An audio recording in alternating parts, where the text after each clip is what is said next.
오늘 시편 147편은 바벨론 포로 생활에서 돌아온 이스라엘 백성들이 모든 것이 폐허가 됐잖아요. 예루살렘 성벽은 무너지고 또 성전은 회파되고, 그런 가운데 다시금 예루살렘 성을 재건하면서 하나님의 회복, 또 하나님의 구원하심에 대한 찬양, 감사의 고백이라고 할 수 있습니다.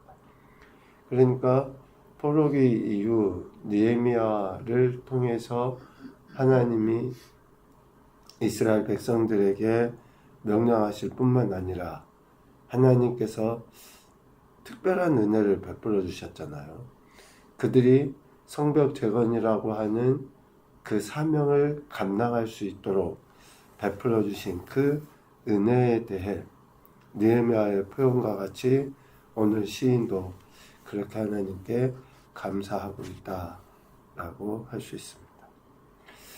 그러니까 이 시편 147편은 한 개인의 고난을 넘어서 공동체 전체의 회복, 그리고 하나님의 말씀이 온 우주 만물, 오늘 우리가 읽은 것처럼 인생의 뿐만 아니라 자연, 만물, 피조물에게까지 하나님의 통치, 다스리심이 나타나고 있는 것을 보게 되죠. 우리 인간과 자연 만물에 대해서 섭리하시는 하나님에 대해 할렐루야로 시작해서 할렐루야로 끝나는 그런 찬양의 시로 지금 표현되어져 있습니다. 오늘 1절에 보면 하나님을 찬양하는 일이 선함이여 찬송하는 일이 아름답고 마땅하다라고 이야기합니다. 선한 일이 무엇인가? 마땅한 일이 무엇인가? 그것은 하나님을 찬양하는 것이다 라는 거죠. 그러니까 찬양은 하나님의 백성으로서, 피조물로서 그냥 당연한 거예요. 당연한 거. 어떤 상황에 의해서 하고 안 하고의 문제가 아니라 당연한 것이다. 왜?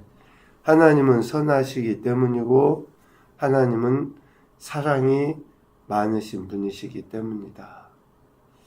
그러니까 우리가 하나님을 찬양한다고 할 때에 그 이유와 근거는 내게 있는 게 아니에요. 우리에게 있는 게 아니라 하나님 자체에 있다라는 것을 이야기합니다.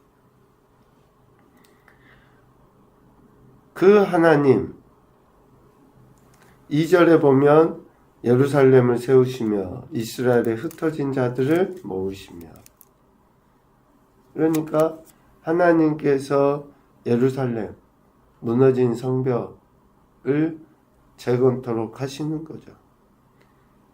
뿔뿔이 흩어져서 포로 가운데 있던 저들을 다시 불러 모으시는 그 하나님을 찬양하는 것.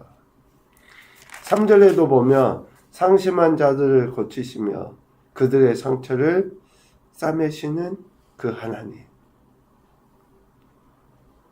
그리고 6절에도 보면 겸손한 자들을 붙들어 주시는 그 하나님. 반대로 악인들은 땅에 엎드려 때리시죠. 그러니까 공유로서 통치하시는 그 하나님을 찬양하는 거죠.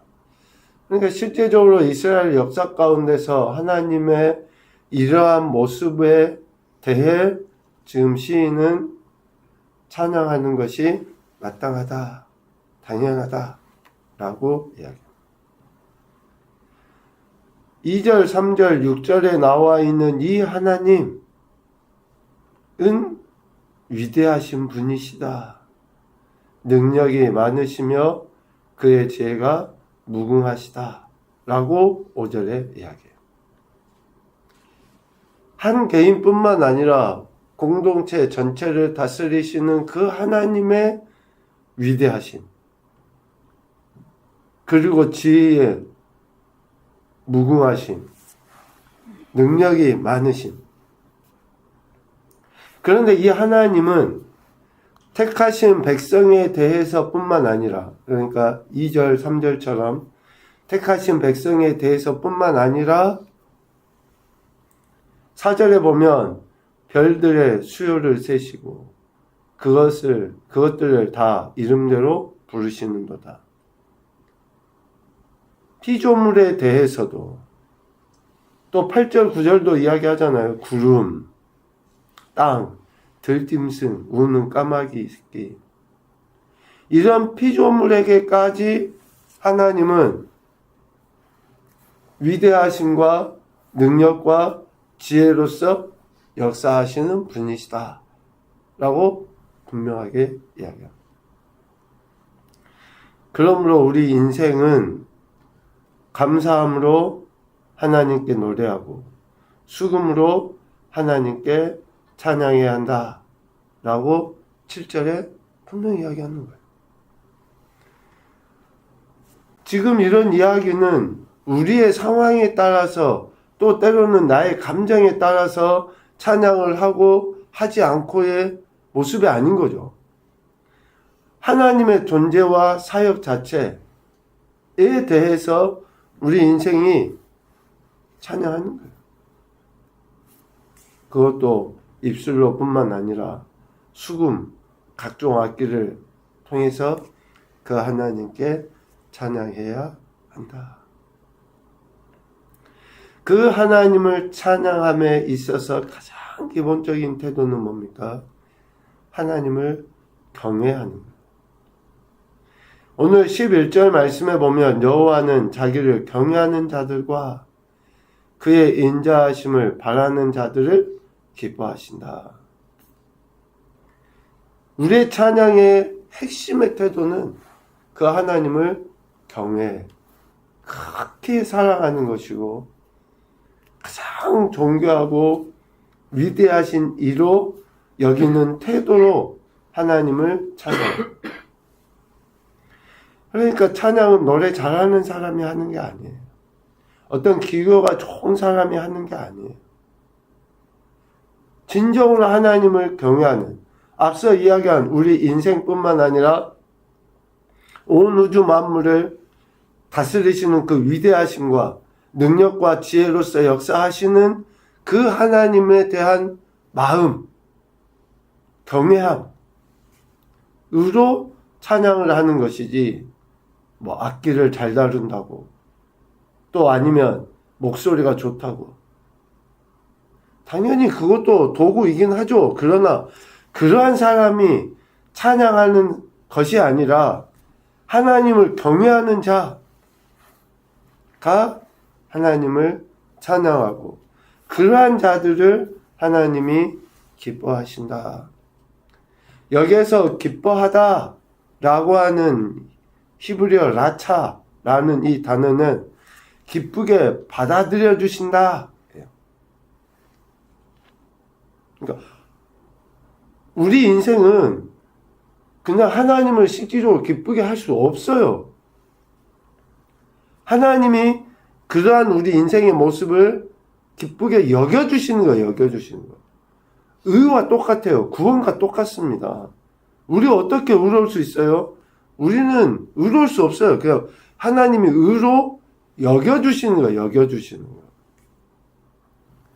하나님을 경외하는 자들을, 그렇게 하나님을 찬양하는 자들을 하나님이 기쁘게 여겨주시는 거죠. 마치 우리 인생의 제사, 예배, 어때요? 허물이 없을 수 있습니까? 다 허물투성이에요. 완전할 수 없어요. 그런데 흠 없는 것처럼 하나님이 여겨서 그냥 받아주시는 거예요. 그와 같다라고 지금 표현합니다. 이렇게 하나님을 경외하는 자들, 하나님의 인자하심을 바라는 자들을 하나님이 기뻐하신다 라고 하죠. 그럼 기뻐하신다라고 하는 것이 그렇게 찬양하고 또 예배하는 자들, 하나님을 경외하며 찬양하는 자들의 삶에 어떠한 유익으로 주어지는가?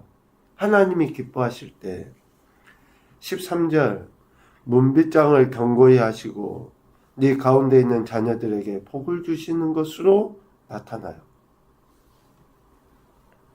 14절 네 경내를 평안하게 하시고 아름다운 밀로 배불리시는 것으로 나타나요. 18절 추위를 녹이시고 따뜻한 바람을 불어 물이 흐르게 하시는 것으로 나타나요. 20절 어느 민족에게도 행하지 아니하신 법도를 알게 하시는 것으로 나타나요. 그러니까 우리의 비록 연약하고 부족하지만 하나님을 경외하고 하나님의 인자하심을 바랄 때에 하나님이 그러한 우리의 모습을 기뻐하시는 거죠.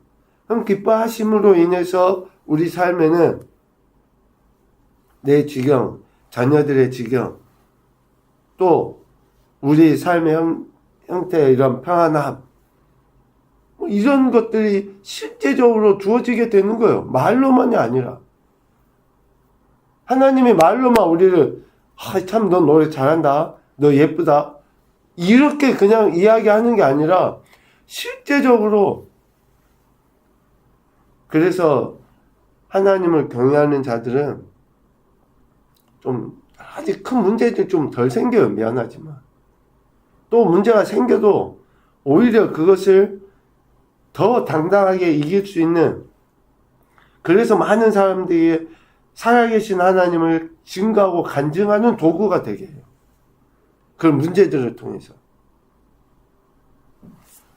그렇게 하나님을 찬양하는 인생들, 하나님을 경외하는 인생, 또 하나님을 기쁘시게 하는 인생, 그런 사람들로 인해서 그 찬양하는 사람, 그의 자녀, 또 그의 지경을 하나님은 복되게 하시는 것이죠.